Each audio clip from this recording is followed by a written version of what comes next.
அது சரியா ஏப்ரல் 24, 2025 ஸ்ரீலங்கால கொலம்பு பக்கத்துல கொண்டாஞ்சேனை அப்படின்ற ஊர்ல சாயந்தரம் வந்துட்டு ஒரு 5:30 இருந்து ஒரு 6 மணி இருக்கும். அங்க டான்ஸ் ஸ்கூல் ஒன்று இருக்கு. அந்த டான்ஸ் ஸ்கூல்ல அந்த பாட்டுக்கு தகுந்த மாதிரி எல்லாருமே டான்ஸ் பிராக்டிஸ் பண்ணிட்டு இருந்தாங்க. ஆனா 15 வயசு இருக்கிற ஒரு சின்ன பொண்ணு, அந்த பொண்ணோட பேர் வந்துட்டு அம்சிகா. அந்த பொண்ணு மட்டும் எல்லாரும் டான்ஸ் கரெக்டா ஆடிட்டு இருக்கும்போது அந்த பொண்ணு மட்டும் டான்ஸ் ஸ்டெப்ஸ் மிஸ் பண்ணிட்டு ஒரு மாதிரி கன்ஃபியூஷன் ஸ்டேட்ல டான்ஸ் ஆடிட்டு இருந்தாங்க. இத்த தூரத்துல இருந்து பார்த்த அவங்களோட டான்ஸ் டீச்சர், அவங்க பேர் வந்து சஹானா, அவங்க வந்துட்டு அந்த பொண்ணு கிட்ட வந்து கேக்குறாங்க, என்ன ஆச்சு, ஏன் இப்படி ஆடுறன்னு சொல்லிட்டு அந்த பொண்ணை மட்டும் கூப்பிட்டு கேக்குறாங்க. அப்படி கேட்கும்போது அந்த பொண்ணு முகத்தை பாக்குறாங்க. அப்படி பார்க்கும்போது அந்த பொண்ணுக்கு கண்ணெல்லாம் அப்படி கலங்கி போயிட்டு ஒரு மாதிரி வருத்தமா ஒரு பயந்த நிலையில அந்த பொண்ணு அவங்க டீச்சரை பாக்குறாங்க. அதை பார்த்துட்டு திகச்சு போன டீச்சர் அந்த பொண்ணை சரி நீ வான்னு செப்பரேட்டா அவங்களோட ஆபீஸ் ரூம் கூட்டிட்டு போறாங்க. கூட்டிட்டு போயிட்டு என்ன நடந்துச்சுன்னு மொத்த கதையும் கேக்குறாங்க. என்னமாச்சு, ஏமா இப்படி கண் கலங்குறன்னு கேட்டதுக்கு அந்த பொண்ணு அப்படியே குலுங்கி குலுங்கி அழ ஆரம்பிக்கிறாங்க. அதுக்கப்புறம் தான் அம்சிகா அவளுக்கு நடந்த அந்த கொடூரமான விஷயத்தை அவங்களோட டான்ஸ் டீச்சருக்கு எல்லாத்தையுமே சொல்றாங்க. இந்த பிரச்சனையை ஃபுல்லா கேட்ட டான்ஸ் டீச்சர் ஒரு விஷயம் சொல்றாங்க,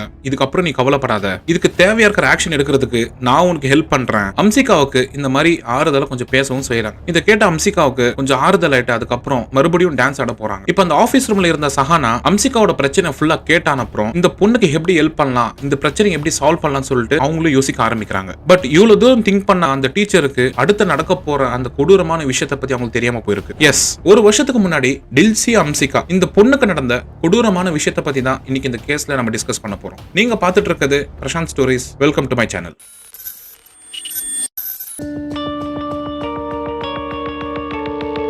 சரியா 2009 நவம்பர் 12 இலங்கையில் இருக்கிற அமிர்தலிங்கம், அதுக்கப்புறம் சமிலா குமாரி, இவங்க வீட்டுல மூத்த மகளா பிறக்கிறாங்க இந்த அம்சிகா. ஆரம்பத்துல இருந்தே இந்த பொண்ணு மேல அதிகமா பாசத்தை கொட்டி வளர்த்த இந்த பேரண்ட்ஸ் பம்பலப்பட்டிக்கிட்டு இருக்கிற Ramanathan Hindu girls high school, அங்க அம்சிகாவை படிக்க வைக்கிறாங்க. அம்சிகா அங்க படிக்கிறது மட்டும் இல்லாம அங்க வீணை வாசிக்கிறது, ஸ்போர்ட்ஸ், டான்ஸ், பரதநாட்டியம், இந்த மாதிரி எல்லா விஷயத்திலுமே அந்த பொண்ணு நம்பர் 1 வந்திருக்காங்க. இதனால அம்சிகா அவங்க படிக்கிற ஸ்கூல்ல ஃபேமஸான ஸ்டூடெண்டா தெரிய ஆரம்பிக்கிறாங்க. ஆல்சோ அம்சிகாவுக்கு 13 வயசு ஆகும்போது அவங்களுக்கு ஒரு தம்பியும் பிறந்து ஸ்கூல்ல சந்தோஷமா படிக்கிறது மட்டும் இல்லாம வீட்டுக்கு வந்துட்டு தன் தம்பியோட ஜாலியாவும் விளையாட ஆரம்பிக்கிறாங்க. பட் இந்த மாதிரி எல்லாமே நல்லா போயிட்டு இருக்கிற இந்த சிச்சுவேஷன்ல தான் அம்சிகாவுக்கு தாங்கவே முடியாத ஒரு பிரச்சனை உருவாக ஆரம்பிக்குது. அது சரியா அக்டோபர் 27, 2024 லஞ்ச் பிரேக்ல, லஞ்ச் டைம்ல கிளாஸ் மூல உட்காந்துட்டு இருந்த அம்சிகா கிட்ட அவங்கள்ட்ட ஒரு கிளாஸ்மேட் வந்துட்டு உன்னை மேக்ஸ் சார் லேபுக்கு வர சொன்னாரு அப்படின்னு சொல்றாங்க. அது கேட்டு திகச்சு போன அம்சிகா எதுக்கு வர சொல்றாங்க அப்படின்னு கேக்குறாங்க. அதுக்கு அந்த கிளாஸ்மேட்டும் என்னன்னு தெரியல, உங்ககிட்ட பேசணும்னு சொன்னாரு அப்படின்னு மட்டும் தான் சொல்றாங்க. சோ கிளாஸ் ரூம்ல இருந்து கிளம்பின அம்சிகா அந்த வராண்டால நடந்தபடியே போயிட்டு இருக்கும்போது ஒருவேளை நான் எக்ஸாம்ல கம்மி மார்க் எடுத்திருக்கணும், நான் எதனா தப்பு பண்ணணும் அப்படின்ற அந்த குழப்பத்திலேயே அந்த லேப் பக்கம் போயிட்டு இருக்காங்க. இப்படி திங்க் பண்ணிக்கிட்டே மேக்ஸ் லேபு கிட்ட வராங்க. இப்போ மேக்ஸ் லேபுக்குள்ள சேர்ல உட்காந்துட்டு இருந்த 40 வயசா இருக்கிற ஷான் சண்முகம் அம்சிகாவை பார்த்துட்டு உள்ளவா அம்சி அப்படின்னு சொல்றாரு. தயங்கினபடியே உள்ள வந்த அம்சிகா சண்முகம் பக்கத்துல வந்துட்டு நிக்கிறாங்க. நான் எதுக்கு உன்னை வர சொன்ன தெரியுமா அம்சி அப்படின்னு சண்முகம் கேட்க, அதுக்கு அம்சிகாவும் எனக்கு தெரியல சார் அப்படின்னு பதில் சொல்றாங்க. இதை கேட்ட சண்முகம் அம்சிகாவை அப்படியே வியடா பார்த்துக்கிட்டு எந்திரிச்சு நின்னு, உன்னை எனக்கு ரொம்பவே பிடிக்கும் அம்சி அப்படின்னு சொல்றான். ஆல்சோ இப்படி சொல்லிக்கிட்டே அவங்களோட உடல் பாகத்தை தப்பா தொடவும் ஆரம்பிக்கிறான். இதனால பயந்து போன அம்சிகாவுக்கு சண்முகத்தோட இடமெல்லாம் நெருப்பு மாதிரி எரிய ஆரம்பிக்கிருக்கு. சார் என்ன சார் பண்றீங்க, என்னை விட்டுருங்க சார், எனக்கு இது பிடிக்கல சார் அந்த மாதிரி அம்சிகா கெஞ்ச, அதை கொஞ்சம் கூட காதுல கேட்டுக்காத சண்முகமும் தன்னோட பாலியல் இச்சைகளை அந்த பொண்ணு கிட்ட காட்ட ஆரம்பிச்சிருக்கான். அதை கொஞ்சம் கூட தாங்க முடியாத அம்சிகாவும் அவனோட கைப்பிடியில இருந்து அப்படியே உதறி விட்டு அங்கிருந்து வெளியே வராங்க. அங்கிருந்து எஸ்கேப் ஆகவும் ட்ரை பண்றாங்க. பட் இங்கிருந்து வெளியே போக ட்ரை பண்ண அம்சிகாவோட கையை பிடிச்சு அந்த சண்முகம் என்ன சொல்றானா, இங்க பாரு அம்சி, இங்க நடந்ததை நீ வெளியே சொன்னா உன் பேரை இந்த ஸ்கூல் ஃபுல்லா உன்னை நாரடிச்சிடுவேன், இதுக்கப்புறம் நான் உன்னை படிக்கவே விட மாட்டேன், உன்னை எல்லா எக்ஸாம்லயும் ஃபெயில் பண்ணுவேன், இந்த மாதிரி மிரட்டி இருக்கான். இதுக்கு பயந்து போன அம்சிகாவும் அங்க நடந்த விஷயத்த வெளியவே சொல்லாம இருந்திருக்காங்க. ஆனா இத்த அட்வான்டேஜ் எடுத்துக்கின அந்த சண்முகமும் அப்போ அந்த பொண்ணை ரிப்பீட்டடா அந்த பொண்ணு கிட்ட தப்பா நடந்துக்க ட்ரை பண்ணிருக்கான். அதாவது மேக்ஸ் லேபுக்கு வந்துட்டு எல்லா ஸ்டூடெண்ட்ஸும் கிளம்புறப்ப அம்சிகாவை மட்டும் நீ நில்லு அப்படின்னு அவங்கள மட்டும் கடைசி வரைக்கும் நிக்க வச்சுட்டு அவங்கள ஹராஸ் பண்ண ஆரம்பிச்சிருக்கான். இதுல பொறுமை எழுந்த போன அம்சிகா தனக்கு நடந்த இந்த செக்ஷுவல் ஹராஸ்மெண்ட்டை பத்தி தன்னோட கிளாஸ்மேட்ஸ் கிட்ட சொல்ல ஆரம்பிச்சிருக்காங்க. ஆனா இந்த இடத்துல அம்சிகா வந்துட்டு ரொம்ப போல்டான முடிவு தான் எடுத்திருக்காங்க. ஆனா இதுக்கு சப்போர்ட் பண்ண வேண்டிய அவங்களோட ஃப்ரெண்ட்ஸ், அதுக்கப்புறம் அவங்களோட கிளாஸ்மேட்ஸ் எல்லாருமே அம்சிகாவுக்கு அப்படியே ஆப்போசிட்டா நடந்துக்க ஆரம்பிச்சிருக்காங்க. இந்த இடத்துல இருந்து தான் அம்சிகாவுக்கு தன்னோட வாழ்க்கை அப்படி தலைகீழ மாற ஆரம்பிச்சிருக்கு. பிகாஸ் இத கேட்ட அந்த கேர்ள்ஸ் எல்லாருமே அம்சிகா சொன்னதை நம்ப முடியாத மாதிரி பார்த்திருக்காங்க. பிகாஸ் அந்த சண்முகம் வந்துட்டு அந்த ஸ்கூல்ல ரொம்ப நல்லவ மாதிரியும், நான் வந்து ரொம்ப உத்தம மாதிரியும், அந்த மாதிரி ஒரு கேரக்டர் டெவலப்மெண்ட் அவன் பண்ணி வச்சிருக்கான். யார் என்ன சொன்னாலும் நம்பாத மாதிரி அந்த அளவுக்கு நல்லவ மாதிரி ஆக்டும் பண்ணிருக்கான். அதுக்கப்புறம் அம்சிகா தன்னோட பேரண்ட்ஸ் கிட்ட போயிட்டு நடந்த எல்லா விஷயத்தையுமே சொல்லியிருக்காங்க. அது கேட்டு அதிர்ந்து போன அம்சிகாவோட பேரண்ட்ஸ் உடனடியா ஹாஸ்பிட்டல் கூட்டிட்டு போயிட்டு அவளுக்கு ஒரு மெடிக்கல் செக்அப்பும் பண்றாங்க. அவங்களை செக் பண்ண டாக்டர் அம்சிகா வந்துட்டு சீரழிக்கப்படவில்லை அப்படின்னு சொல்றாங்க. இதேதான் அம்சிகாவும் தன்னோட பேரண்ட்ஸ்க்கு சொல்லியிருக்காங்க. அம்சிகா பயந்து போயிட்டு ஏதாவது மறைக்கிறாளோ அப்படின்னு திங்க் பண்ண பேரண்ட்ஸ் இப்போ டாக்டர் சொன்னதை கேட்டுட்டு கொஞ்சம் நிம்மதியா இருக்கிறாங்க. ஆனாலும் அம்சிகாவுக்கு இந்த அளவுக்கு பிரச்சனை கொடுத்த அந்த டீச்சரை சும்மா விடக்கூடாதுன்னு சொல்லிட்டு அவங்களோட பேரண்ட்ஸ் இந்த விஷயத்த அந்த ஸ்கூல் ஹெட் மாஸ்டர் இருக்கிற அந்த லேடி கிட்ட கொண்டு போறாங்க. பட் ஆனா அந்த சண்முகமும் இந்த மொத்த பிரச்சனையும் அப்படியே அம்சிகா மேல திருப்பி போட ஆரம்பிச்சிருக்கான். அதாவது அம்சிகாக்கு வந்துட்டு மனநிலை சரியில்லை, அது நான் ரொம்ப நாளா கவனிச்சுக்கிட்டு இருந்தேன், அதை பத்தி விசாரிக்க தான் நான் அந்த பொண்ணை லேபுக்கு வர சொன்னேன். ஆனா அங்க வந்து அம்சிகாவோ திடீர்னு என்ன கட்டி பிடிச்சிட்டா. அதோட அவளை பத்தி நான் ஏதாவது குறை சொன்னா, கிளாஸ்ல நீங்க என்ன பத்தி ஏதாவது சொன்னீங்கன்னா அப்படின்னு நான் பிரின்சிபால் கிட்ட நீங்க வந்து என்கிட்ட தப்பா நடந்துக்கினீங்க அப்படின்னு கம்ப்ளைண்ட் கொடுத்துருவேணும் அப்படின்னு இவ தான் என்ன வந்து மிரட்டிட்டு போனான்னு கொஞ்சம் கூட வாய் கூசாம பொய் சொல்லியிருக்கான். இத கேட்ட அம்சிகாவோ சண்முக சார் சொல்றது எல்லாமே பொய், அவர் தான் என்கிட்ட தப்பா நடந்துக்கிட்டாரு, நான் மென்டலா கிடையாது, நான் நல்லா தான் இருக்கேன் அப்படின்னு அழுது கெஞ்சிருக்காங்க. பட் அந்த பிரின்சிபாலோ இந்த விஷயம் வந்து வெளியே தெரிஞ்சா உங்களோட பொண்ணுக்கு தான் கெட்ட பேரு, நீங்க பெசாமித்த அப்படியே விட்டுருங்க அப்படின்னு அம்சிகாவோட பேரண்ட்ஸை ஆஃப் பண்ண ட்ரை பண்ணிருக்காங்க. ஆனா அம்சிகாவோட பேரண்ட்ஸும் சண்முகத்தை சும்மா விடக்கூடாதுன்னு அப்படின்னு டிசைட் பண்ணி பம்பலப்பட்டி போலீஸ் கிட்ட ஒரு கம்ப்ளைண்ட் ஒன்னு கொடுக்குறாங்க. பட் போலீஸ் ஜனவரி 8, 2025 அன்னைக்கு சண்முகத்தை அரெஸ்ட் பண்றாங்க. மேஜிஸ்ட்ரேட்டோட அனுமதியோட 3 நாள் கஸ்டடியில எடுத்து விசாரிக்க ஆரம்பிச்ச போலீஸ் அம்சிகாவோட ஸ்கூலுக்கு போயிட்டும் விசாரிக்க ஆரம்பிக்கிறாங்க. ஆனா எல்லாமே அம்சிகாவுக்கு எதிராகவே நடக்க ஆரம்பிச்சிருக்குங்க. ஆனா அங்க இருக்கிற பிரின்சிபல் மட்டும் இல்லாம கூட இருக்கிற எல்லா ஸ்டாஃபும் சரி, எல்லா டீச்சரும் சரி சண்முகத்துக்கு சப்போர்ட் பண்ற மாதிரி தான் ஸ்டேட்மெண்ட் கொடுக்க ஆரம்பிச்சிருக்காங்க. சண்முகமும் ஜனவரி 10ஆம் தேதி ஜாமீன்ல ரிலீஸ் ஆகுறான். அப்படியே வழக்கம் போல அதே ஸ்கூல்ல வந்துட்டு அதே கிளாஸும் எடுக்க ஆரம்பிச்சிருக்கான். கொஞ்சம் நினைச்சு பாருங்க guys, இந்த சூழ்நிலை எப்படி இருந்திருக்கும்னு கொஞ்சம் யோசிச்சு பாருங்க guys. இங்க நீங்க ஒரு பொண்ணு உங்ககிட்ட ஒருத்தன் வந்து தப்பா நடந்திருக்கான், நீங்க அவன் மேல கம்ப்ளைண்ட் கொடுத்திருக்கீங்க, ஆனா அவன் எல்லா விஷயத்தையுமே உங்க மேல பழிய போட்டிருக்கான். அது மட்டும் இல்லாம மறுபடியும் அதே கிளாஸுக்கு வந்து உங்க கண்ணு முன்னாடியே உங்ககிட்ட வந்து கிளாஸ் எடுக்கும்போது உங்களுக்கு எப்படி ஃபீல் ஆகும்? இத பார்த்த அம்சிகாவுக்கு உடம்பெல்லாம் அப்படியே பத்திக்கிட்டு எரிய ஆரம்பிச்சிருக்கு. இப்போ அம்சிகாவோட கோவத்தை அணைக்கிற மாதிரி அவளுக்கு ஆறுதல் சொல்லாம அவங்க கூட படிக்கிற ஸ்டூடெண்ட்ஸே அந்த பொண்ணை அவாய்ட் பண்ண ஆரம்பிச்சிருக்காங்க. அதாவது அந்த சண்முக சார் மேல எந்த தப்பும் இல்ல, அம்சிகாவுக்கு தான் ஏதோ பிரச்சனை இருக்குன்னு சொல்லிட்டு அந்த பொண்ணை டோட்டலா அவாய்ட் பண்ண ஆரம்பிச்சிருக்காங்க. அது மட்டும் இல்லாம அந்த ஸ்கூல்ல இருக்கிற டீச்சர்ஸ் கூட அம்சிகாவை பத்தி தப்பா பேச ஆரம்பிச்சிருக்காங்க. இதனால எந்த அளவுக்கு அந்த பொண்ணு அந்த ஸ்கூல்ல ஃபேமஸா இருந்தாலோ அதை விட அதிகமா இப்போ டேமேஜ் ஆக ஆரம்பிச்சிருக்கு.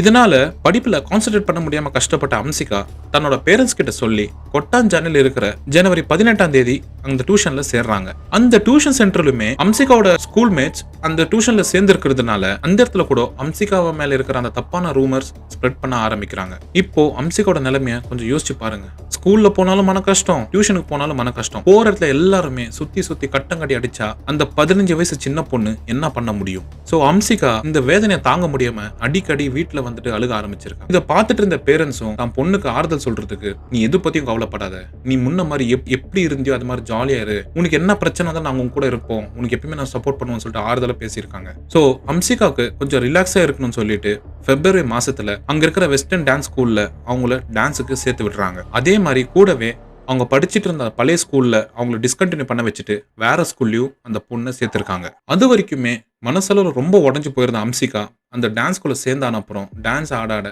கொஞ்சம் கொஞ்சமா அவங்க ரிலாக்ஸ் ஆயிட்டு ரீபில்ட் பண்ண ஆரம்பிச்சிருக்காங்க. இப்படி நல்லா கொஞ்சம் ரீஃபார்ம் ஆயிட்டு இருந்த அந்த சிச்சுவேஷன்ல தான் மறுபடியும் ஒரு பிரேக் பண்ற மாதிரி ஒரு இன்சிடென்ட் நடக்க ஆரம்பிக்குது. எஸ், அம்சிகா இப்ப அவங்க படிக்கிற புது ஸ்கூல்லயும் அவங்கள பத்தி தப்பா பேசுறாங்கன்னு அவங்களுக்கு தெரிய வருது. ஆல்சோ அவங்க டியூஷன் மேட்ஸ் சில பேரு கூட அவங்க கேங்கா உட்காந்துக்கிட்டு அம்சிகா பத்தி தப்பா பேசுறதும் அவங்க காது பட பேசுறதும் இந்த மாதிரி பண்ண ஆரம்பிச்சிருக்காங்க.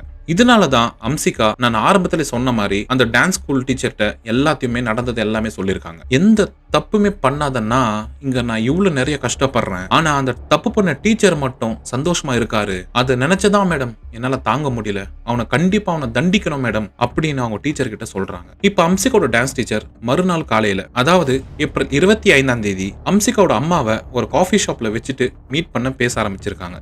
அப்போ அவங்க அம்மா வந்துட்டு, எங்களுக்கும் அந்த டீச்சரை பழி வாங்கணும், அவனை தண்டிக்கணும் அப்படின்னு சொல்லியிருக்காங்க. ஆனா இப்ப நாங்க இருக்கிற நிலைமைக்கு எங்க பொண்ணு வந்துட்டு பழைய மாதிரி சந்தோஷமா இருக்கணும், மறுபடியும் அவளை இந்த மாதிரி நாங்க பார்க்க இஷ்டம் இல்ல. எங்களுக்கு எங்க பொண்ணு பழைய மாதிரி திரும்ப கிடைச்சா மட்டும் போதும் மேடம், அந்த நிலைமைக்கு நாங்க வந்துட்டோம் அப்படின்னு சொல்றாங்க. அது மட்டும் இல்லாம அன்னைக்கு டான்ஸ் கிளாஸ்க்கு ரொம்ப டல்லா வந்த அம்சிகாவை பார்த்துட்டு, எதுவா இருந்தாலும் சரியாகும், நான் உனக்கு சப்போர்ட் பண்றேன், நீ எதுக்கும் பயப்படாதான்னு சொல்லிட்டு அந்த பொண்ணுக்கு ஆறுதல் சொல்லி அனுப்பியிருக்காங்க. அதுக்கப்புறமா தான் அந்த டான்ஸ் டீச்சர் தனக்கு தெரிஞ்ச லாயர் கிட்ட போன் பண்ணிட்டு அம்சிகாக்கு நடந்த எல்லா பிரச்சனையும் சொல்லியிருக்காங்க. அப்ப அந்த லாயர் வந்துட்டு என்ன சொல்றாருன்னா, இந்த கேஸ் வந்துட்டு ஆல்ரெடி கோர்ட்ல நடந்துட்டு இருக்கிறதுனால, அதாவது சோஷியல் மீடியால அம்சிகாவோட பிரச்சனை ஸ்ப்ரெட் பண்ணி பப்ளிக்கோட அட்டென்ஷனை நம்ம வாங்கணும். அப்போதான் கோர்ட்டுக்கும் இந்த நாட்டுக்கும் இந்த கேஸோட சீரியஸ்னஸ் பத்தி எல்லாருக்குமே தெரிய வரும் அப்படின்னு அந்த லாயர் சொல்றாரு. இதை கேட்ட அம்சிகாவோட டீச்சரும் தனக்கு தெரிஞ்சவங்களுக்கு போன் பண்ணிட்டு சோஷியல் மீடியால ஹெல்ப் வேணும் அப்படின்னு அவங்களும் கேட்கறாங்க. அப்படியே இதை கேட்டுட்டு சாட்டர்டே சண்டே லீவ்ல கூட அம்சிகா கூட அவங்க ஃபேமிலி கூட அதிகமா டைம் ஸ்பெண்ட் பண்ணவும் ஆரம்பிக்கிறாங்க. அப்படி போயிட்டு இருக்கிற இந்த சிச்சுவேஷன்ல தான்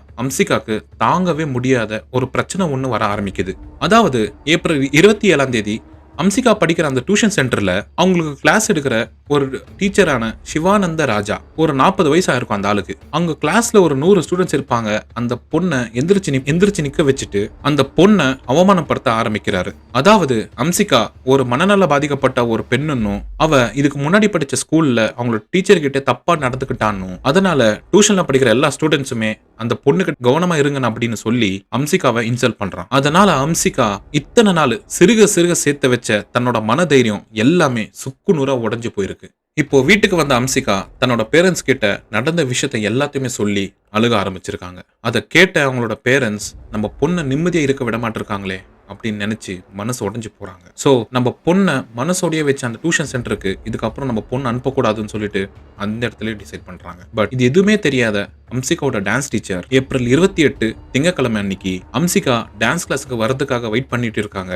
பட் அன்னைக்கு மட்டும் இல்ல, அதோட மறுநாள் கூட அவங்க டான்ஸ் கிளாஸ்க்கு வராம இருந்திருக்காங்க. ஒருவேளை ரிலாக்ஸ் பண்றதுக்காக அவங்க ஃபேமிலியோட எங்கன்னா வெளியே போயிருப்பாங்களோ அப்படின்னு திங்க் பண்ண டான்ஸ் டீச்சர், நம்ம எதுவுமே அவங்களுக்கு கால் பண்ணி மறுபடியும் ஞாபகப்படுத்த வேண்டாம்னு திங்க் பண்ணிக்கிட்டு அன்னைக்கு நைட்டு தூங்க ஆரம்பிக்கிறாங்க. அப்படி தூங்க ஆரம்பிச்ச அவங்களுக்கு மறுநாள் அதிகாலை 3 மணி போல அவங்களுக்கு ஒரு போன் கால் ஒன்று அடிக்க ஆரம்பிச்சிருக்கு. தூக்க கலக்கத்தோட அந்த போன் அட்டென்ட் பண்ண டான்ஸ் டீச்சர் அடுத்த சில நொடிகளிலே அப்படியே சுக்குநூறா உடைஞ்சு போறாங்க. அது சரியா ஏப்ரல் 29, 2025 கொட்டாஞ்சனையில கல்பூத்தா அப்படின்ற ஏரியில இருக்கிற ஒரு அபார்ட்மெண்ட்ல மாலை நேரம் ஒரு 5 மணி நெருங்கிட்டு இருந்துச்சு. அந்த அபார்ட்மெண்ட்ல இருக்கிற 7வது மாடியில இருக்கிற தன்னோட வீட்டுல இருக்கிற சோஃபா மேல உட்காந்து ரொம்ப டல்லாவே அவங்க டிவி பார்த்துட்டு இருந்திருக்காங்க. அப்போ அவங்க தலைய பாசமா ஒரு கை மெடுக ஆரம்பிக்க தலை நிமிர்ந்து பாக்குறாங்க அம்சிகா. அங்க நின்று இருந்த அவங்களோட அம்மா, நான் கடைக்கு போயிட்டு வரேன், தம்பி உள்ள தூங்கிட்டு இருக்கான், நீ அவனை பாத்துக்கோ அப்படின்னு சொல்லி அதுக்கு அம்சிகாவும் ஓகேன்னு தலையாட்ட, அதை பார்த்துட்டு அவங்க அம்மா வீட்டு விட்டு வெளியேறி அவங்க வெளியவும் போறாங்க.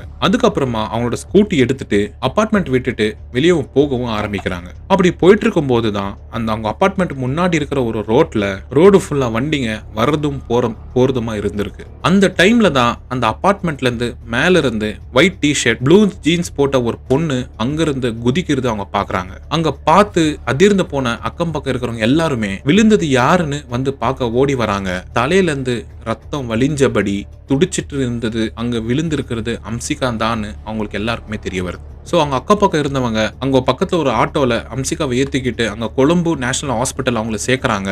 பட் அவங்களுக்கு ட்ரீட்மெண்ட் கொடுத்த டாக்டர் அடுத்த 1 மணி நேரத்திலேயே அம்சிகா இறந்து போயிட்டாங்க அந்த சோகமான செய்தியை சொல்ல ஆரம்பிக்கிறாங்க. அதை கேட்ட அம்சிகாவோட பேரண்ட்ஸ் கதறி அழுத ஆரம்பிக்க, அது கூட சின்ன பையனா இருக்கிற அவங்களோட தம்பியும் அவங்களோட பேரண்ட்ஸ் எதுக்கு அழுகுறாங்க கூட தெரியாம அவனும் சேர்ந்து அழுகுறான். இதுக்கப்புறமா தான் அம்சிகா இறந்து போன செய்தி டிவி சேனல்ஸ் மூலியமா நாட்டுக்கு எல்லாருக்குமே தெரிய ஆரம்பிக்குது. சோ இது தெரிஞ்சுக்கிட்ட அம்சிகாவோட டான்ஸ் டீச்சர் உடனடியா ஹாஸ்பிட்டலுக்கு போயிட்டு அங்க இருந்த அம்சிகாவோட உடலை பார்த்துட்டு அவங்களோட பேரண்ட்ஸ் கிட்ட நடந்த எல்லா விஷயத்தையுமே விசாரிக்க ஆரம்பிக்கிறாங்க. அப்போதான் அம்சிகாவோட அப்பா அவங்க டீச்சர் கிட்ட சில பேப்பர்ஸ கொடுக்குறாங்க. அவங்களோட வீட்டோட பால்கனில கீழே குதிக்கிற மாதிரி அங்க ஒரு டேபிள் இருக்கிறதையும், ஆல்சோ அங்க இருந்த சோஃபால அம்சிகா எழுதி வச்ச லெட்டரையும் பார்த்திருக்காங்க. அந்த லெட்டரை தான் இப்போ அவங்க டான்ஸ் டீச்சர் கிட்ட கொடுத்திருக்காங்க. இப்போ அந்த லெட்டர்ல இருந்தது தான் இவ்வளவு நேரமா நம்ம இந்த வீடியோல பார்த்தது.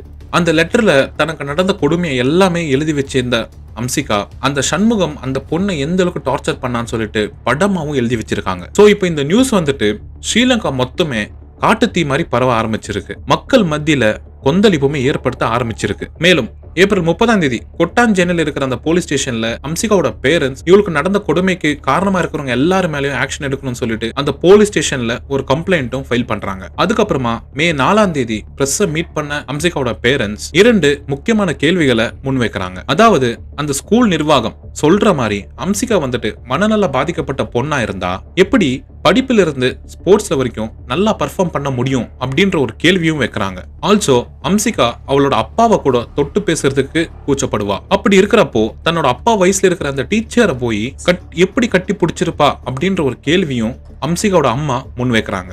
அம்சிகாவோட உடல் அடக்கம் செய்யப்பட்ட அந்த நாள்ல இருந்து சரியா ஒரு வாரம் கழிச்சு, அதாவது கரெக்டா மே 8ஆம் தேதி அன்னைக்கு அரசியல் கட்சிகள், பெண்கள், அதுக்கப்புறம் ஸ்டூடெண்ட்ஸ், பொதுமக்கள் லட்சக்கணக்கில் எல்லாருமே ஒன்னா சேர்ந்து ப்ரொடெஸ்ட் பண்ண ஆரம்பிக்கிறாங்க. அம்சிகாவை ஹராஸ் பண்ண அந்த சண்முகத்தையும் வெர்பல் அபியூஸ் பண்ண அந்த சிவானந்தையுமே உடனடியாக அரெஸ்ட் பண்ணணும்னு சொல்லி சண்முகத்துக்கு சப்போர்ட் பண்ண அந்த பிரின்சிபால் மேலேயும் நடவடிக்கை எடுக்கணும்னு சொல்லி எல்லாருமே ப்ரொடெஸ்ட் பண்ண ஆரம்பிக்கிறாங்க. பட் அந்த சிவானந்தாவும் நான் அம்சிகாவை வெர்பல் அபியூஸ் பண்ணவே இல்லைன்னு சொல்லி அம்சிகாவை தான் மனநல பாதிக்கப்பட்டிருக்கு அப்படின்னு சொல்லி ஒரு பிரஸ் மீட்லயும் சொல்லியிருக்கான். ஆல்சோ நான் வந்துட்டு ஒரு ஆளுங்கட்சி சேர்ந்தவன், அதனாலதான் தன்னோட கட்சிக்கு கலங்கத்தை உண்டாக்கணும் அப்படின்ற ஒரு காரணத்தினால என் மேல இந்த மாதிரி அவதூறு பரப்பப்படுது அப்படின்னு சொல்றான். பட் சிவானந்தாவை அக்யூஸ் பண்றவங்க என்ன சொல்றாங்கன்னா, ஆளுங்கட்சி நிர்வாகியா இருக்கிற இந்த சிவானந்தா அதே கட்சியில உறுப்பினரா இருக்கிற அவனோட ஃப்ரெண்ட் சண்முகத்துக்காக தான் அம்சிகாவை வெர்பல் அபியூஸ் பண்ணிருக்காங்க அப்படின்னு சொல்றாங்க. ஆல்சோ அவங்க சொல்றது ப்ரூவ் பண்ற மாதிரி அந்த நாட்டோட பெண்கள் அதுக்கப்புறம் குழந்தைகள் நலத்துறை அமைச்சர் ஆகியிருக்கிற சரோஜா பவுல்ராஜ் அம்சிகா மனநல பாதிக்கப்பட்ட பெண் தான் அப்படின்னு,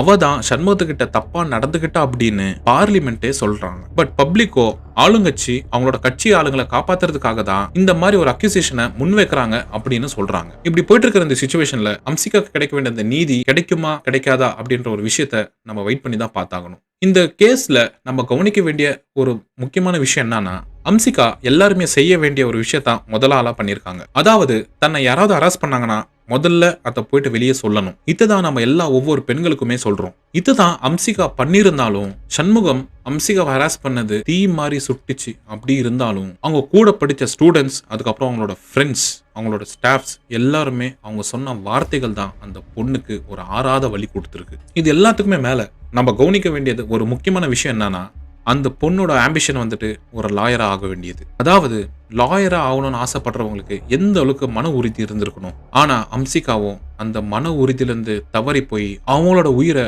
அவங்களே எடுத்தது ஒரு தவறான முடிவுன்னு தான் சொல்ல முடியும். அந்த பொண்ணு இந்த நிலைமைக்கு காரணமா இருக்கிறது முக்கியமானது யாருன்னா சண்முகம், அதுக்கப்புறம் அவங்க கூட படிச்ச ஃப்ரெண்ட்ஸ், கிளாஸ்மேட்ஸ், ரிலேட்டிவ்ஸ் அப்படின்னு எல்லாருமே தான் இந்த பொண்ணு சாவுக்கு காரணமா இருந்திருக்காங்க. அந்த பொண்ணு தப்பு பண்ணவங்க எல்லாருமே சந்தோஷமா இருக்க, தப்பே பண்ணாத நான் மட்டும் எதுக்கு இவ்வளவு கஷ்டப்படணும், தப்பு பண்ணவங்களே உயிரோட இருக்கும்போது நம்ம மட்டும் ஏன் வீணா இப்படி இருக்கணும் அப்படின்னு கண்டிப்பா அந்த பொண்ணு நினைச்சிருக்கும். இன்கேஸ் அந்த பொண்ணு மட்டும் உயிரோட இருந்திருந்தா அவங்களோட கேஸுக்காக அவங்களே வாதாடி இருந்திருக்கலாம். அவங்க மேல ஏற்பட்ட அந்த கலக்கத்தை அவங்களே நீக்கி இருக்க முடியும். இந்த மாதிரி யாருக்குமே நடக்கக்கூடாது.